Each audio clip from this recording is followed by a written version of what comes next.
Hello, আচ্ছা, আজকে আমাদের সেকেন্ড ডে। আজকের লেকচারে আমরা দেখব কিভাবে আমাদের ওয়েবসাইটে ইমেজ অ্যাড করতে হয়। আমরা গতদিন দেখেছিলাম কি যে একটা ওয়েবসাইট কি করে ক্রিয়েট করতে হয়, টাইটেল এবং তার হেডলাইন, বডি ট্যাগের মধ্যে কিভাবে লিখতে হয়। এখন আমরা আজকে একটা ফাইল ক্রিয়েট করে নিই। ঠিক আছে, নিউ টেক্সট ফাইল। এটা আমাদের সেকেন্ড ডে। আর এই যে আমি বলছিলাম অবশ্যই টিএক্সটিটা তুলে দিয়ে চেঞ্জ করে এইচটিএমএল টা লিখে নিতে। ইন্টার টাইম সেট করলাম। আচ্ছা, এখানে আমি এডিট উইথ ইন নোটপ্যাড। ঠিক আছে, এখানে বেসিকটা যেটা সেটা অবশ্যই এখন লিখে নিব আমি। বেসিক কি ছিল আমাদের? ওকে, লেস দেন এবং গ্রেটার দেনের মধ্যে এক্সক্লেমেটরি সাইন এবং কি লিখতে হবে? Dot type, C T Y type. Okay, dot type HTML. ঠিক আছে, এবং এটা আমাদের হেড ট্যাগ ওপেন এবং head tag closing head tag. Okay, sorry. আচ্ছা, আর বডি ট্যাগ নিব। view body tag open এবং body tag close, view body tag close।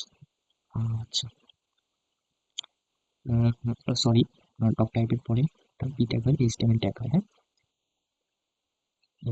HTML tag এবং শেষে, একদম শেষে এইচটিএমএল ট্যাগটা ক্লোজ করতে হবে। এইচটিএমএল, সরি, ক্লোজিং এর অবশ্যটা ব্যাকস্ল্যাশ দিতে হবে। হেড ট্যাগের মধ্যে আমরা কি বলেছিলাম মনে আছে তোমার? হেড ট্যাগের মধ্যে যদি টাইটেল ট্যাগ নিই, টিআইটিএল টাইটেল ট্যাগ, এবং টাইটেল ট্যাগের মধ্যে যাই লেখা হয় সেটা আমাদের হেডিং আকারে থাকে। আমি এটাকে আজকে দিয়ে দিব সেকেন্ড ইজি দিলাম। ওকে, এবং টাইটেল ট্যাগটা ক্লোজ করতে হবে, টিআইটিএল টাইটেল ট্যাগ। আচ্ছা, বডি ট্যাগের মধ্যে, আচ্ছা, আমি একটু দেখে আসি এটা পারফেক্টলি কাজ করতেছে নাকি। কন্ট্রোল এস সেভ করলাম এবং এটাকে ডাবল ক্লিক ওপেন করলাম। আচ্ছা, এটা ঠিকঠাক আছে। এই যে সেকেন্ড ডেজ টাইটেলটা ঠিক মতো কাজ করছে।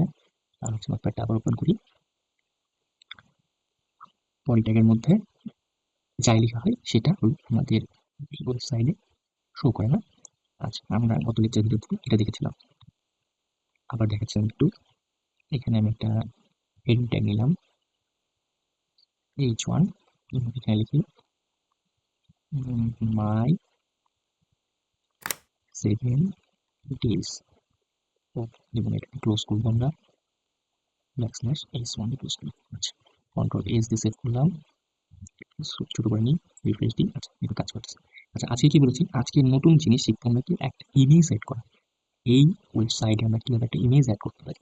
আচ্ছা, আমি আবার ডেস্কটপে ফিরে আসি।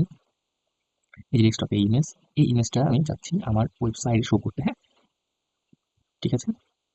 অবশ্যই যে ইমেজটা আপনি ওয়েবসাইটে শো করাবেন সেই ইমেজটা একই ফোল্ডারে থাকতে হবে। মানে যেই ফোল্ডারের ভিতরে আমি কোডটা লিখতেছি আর কি, হ্যাঁ, এইচটিএমএলটা লিখতেছি, সেই ফোল্ডারের ভিতরে ইমেজটা থাকতে হবে। সো আমি ইমেজটাকে ক্লিক করে চাপ দিয়ে ধরে এখানে নিয়ে ছেড়ে দিলাম। ঠিক আছে, এই ফোল্ডারের মধ্যে ইমেজটা চলে আসছে। হ্যাঁ, এই যে এখানে ছিল, এখন নাই। ফোল্ডারটা ওপেন করলে এই যে ইমেজটা এখানে আছে। আচ্ছা, ঠিক আছে। ওকে, আপাতত এতটুকুই থাক। ইমেজ অ্যাড করার জন্য আমাদের আরেকটা ট্যাগ ইউজ করতে হয়। সেই ট্যাগটা হলো কি? Image tag. Okay, image tag.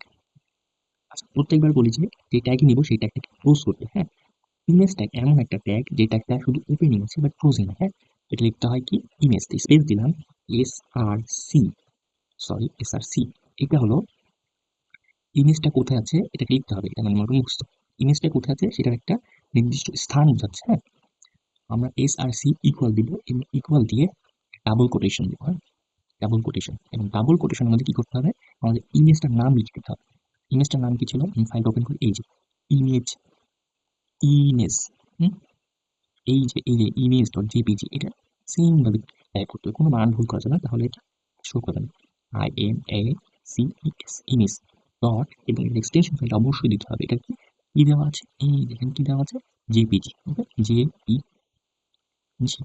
আচ্ছা, এতটুকু। হ্যাঁ, কন্ট্রোল এস দিয়ে সেভ করলাম এবং আমি দেখবো এটা কতটুকু কি হয়েছে। রিলোড, এই যে দেখছেন ছবিটা চলে আসছে, পারফেক্টলি চলে আসছে ছবিটা। আমরা ছবিটা এখন, ছবিটা এতটুকু আপনারা করলেন, ঠিক আছে। এখন ছবিটাকে যদি আমরা ছোট বড় করতে চাই তাহলে কি করতে পারি?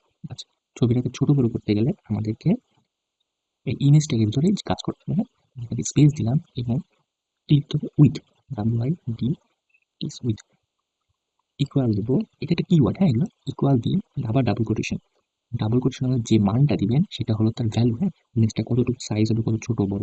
আমি এখানে সাপোজ 200 দিলাম, হ্যাঁ? ওকে, আচ্ছা কন্ট্রোল এস দিয়ে সেভ করলাম। আচ্ছা রিলোডে দেখি কি হচ্ছে। এই যে ছোট হয়ে গেল, দেখছেন ছোট হয়ে গেল। আচ্ছা এটা খুব একটা পার্থক্য হলো না। আচ্ছা আমি এখানে যদি ভ্যালুটা 1000 দিই, হ্যাঁ? কন্ট্রোল এইস, এবার দেখি কি আসছে। এই যে ছবিটা অনেক বড় হয়ে গেল। আপনারা এভাবে ছবির সাইজ ছোট বড় করতে পারবেন। ইমেজ ট্যাগের মধ্যে এসআরসি মানে এটা সোর্স বোঝাচ্ছে, এবং সোর্সটা কি ইমেজ ট্যাগটার নাম, হ্যাঁ? তাহলে ইমেজটা আসবে। আর এই উইথের মধ্যে যেটা ভ্যালু দিবেন সেই ভ্যালু অনুযায়ী ছবিটা ছোট করবেন। আমি 250 দিয়ে দেখাচ্ছি, আবার একটু দেখাই। কন্ট্রোল এস সেভ করলাম এবং রিফ্রেশ করি, ছবিটা ছোট হয়ে গেল। তো আপনারা বুঝতে পারলেন ভালো করে, ভালো মতো, ঠিক আছে? আপনারা এটাকে আস্তে আস্তে প্র্যাকটিস করতে হবে, হ্যাঁ? শুধু জাস্ট ভিডিও দেখে গেলে হবে না, নিয়মিত রেগুলার প্র্যাকটিস করতে হবে। এই সিনটেক্সগুলো টাইপ করতে হবে, লেখাগুলো টাইপ করতে হবে, এবং আপনারা আপনাদের মতো করে একটা ইমেজ নিয়ে আসেন, সেটাকে ওয়েবসাইটে সেট আপ করেন, এবং এই যে লেখা হেডলাইন, আমি তো এখানে হেডলাইন লিখেছি, ছবির উপর হেডলাইনটা আসছে, বাই সেকেন্ড ডেজ একটা ইমেজ, আপনারা ইমেজ একটা লেখা নিয়ে আসেন, হ্যাঁ? এটা আপনারা প্র্যাকটিস করেন আস্তে আস্তে বাসায়। যদি কোনো সমস্যা হয় অবশ্যই কমেন্টে লিখবেন, আমি আপনাদেরকে হেল্প করার চেষ্টা করবো। আচ্ছা, আজকের মতো এতটুকুই। আমরা পরের লেকচারে দেখবো কিভাবে লিঙ্ক অ্যাড করতে হয়, হ্যাঁ? পরের লেকচারে আমরা কিভাবে লিঙ্ক অ্যাড করে দিই। ঠিক আছে, ভালো থাকবেন।